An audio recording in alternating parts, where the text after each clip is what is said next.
Divórcio. O que você acha a respeito do divórcio? Qual é a sua ideia sobre o divórcio?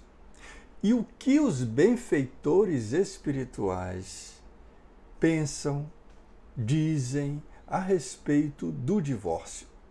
Afinal de contas, o divórcio é contra a lei de Deus?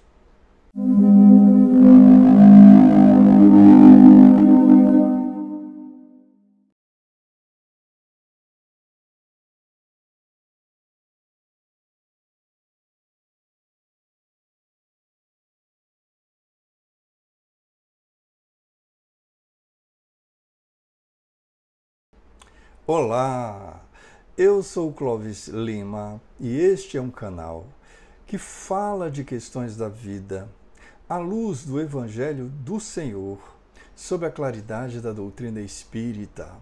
Nós estamos exibindo a série Vida e Sexo, uma série de vídeos que é baseada em um livro também chamado Vida e Sexo. Aliás, o título da série foi tirado com base nesse livro, nessa obra do benfeitor espiritual Emmanuel, psicografada por Francisco Cândido Xavier. O vídeo de hoje é o nono vídeo. Nesse vídeo, cujo tema é divórcio, o título é Divórcio, nós vamos aqui fazer um apanhado, vamos procurar saber tudo o que os benfeitores espirituais, o que Emmanuel coloca a respeito do divórcio. O divórcio é lei humana que tem por objeto separar legalmente o que já de fato está separado. Não é contrário à lei de Deus, pois que apenas reforma o que os homens hão feito e só é aplicável nos casos em que não se levou em conta a lei divina.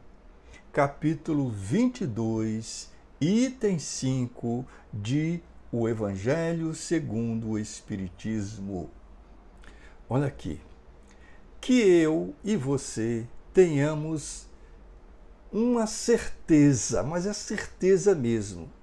Não existem uniões conjugais ao acaso. Não existem uniões conjugais ao acaso.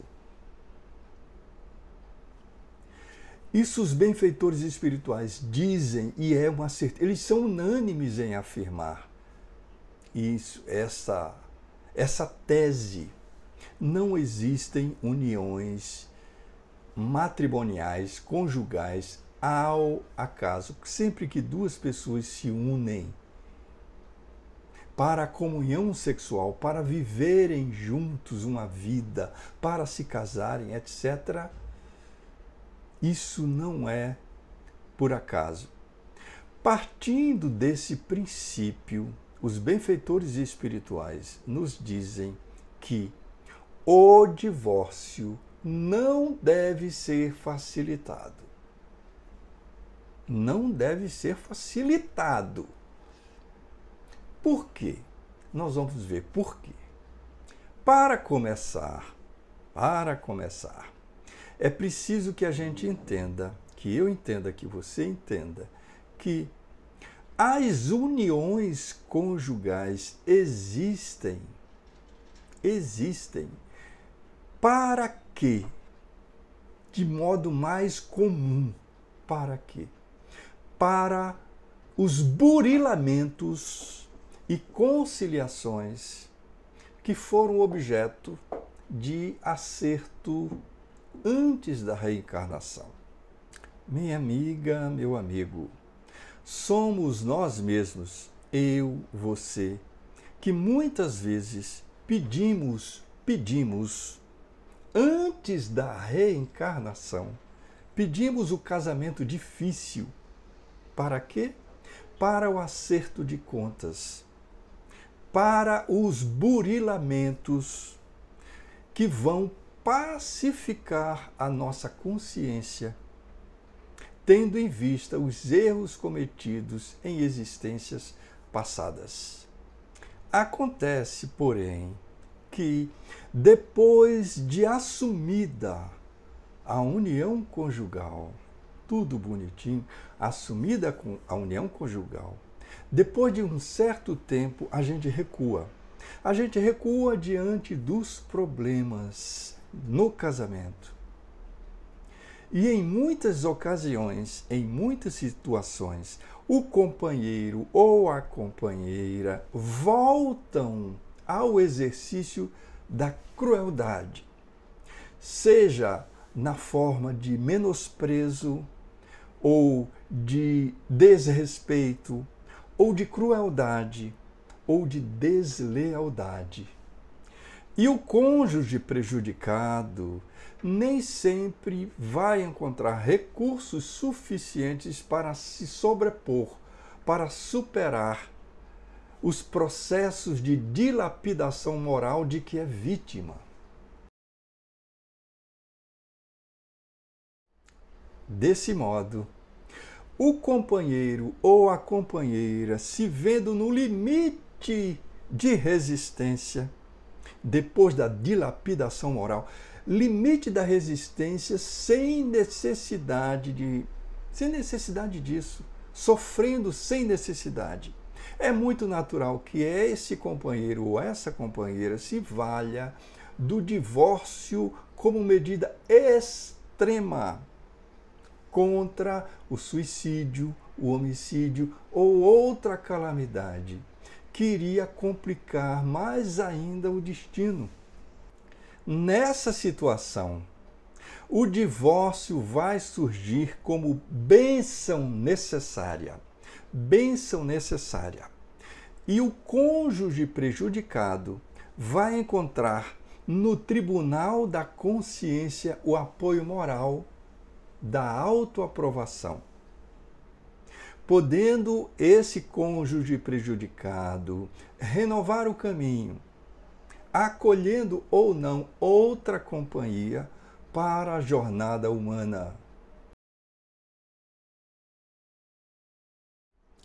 Os benfeitores espirituais nos dizem que não é lícito eles estimularem o divórcio, cabendo a eles, aos benfeitores espirituais, reconfortarem e reanimarem os cônjuges nos casamentos de provação, para que eles possam superar as dificuldades que eles mesmos pediram antes da reencarnação. E os benfeitores espirituais nos dizem ainda que, por outro lado, a escravidão não vem de Deus e ninguém tem o direito de torturar ninguém. Portanto, o divórcio, baseado em razões justas, é providência humana claramente compreensível nos processos de evolução pacífica. Jesus ensinou: não separeis o que Deus ajuntou. Mateus, capítulo 19, versículo 3. O benfeitor espiritual Emmanuel nos diz: não nos cabe interferir na vida de nenhum cônjuge no intuito de separar, de afastá-lo da sua obrigação. Mas, se não nos cabe separar aqueles que Deus uniu para determinados fins, são eles mesmos, os cônjuges que desejam a separação, cabendo tão somente a nós, diz Emmanuel, a nós, respeitar a livre escolha deles. Muito obrigado, Deus nos abençoe e até a próxima. Música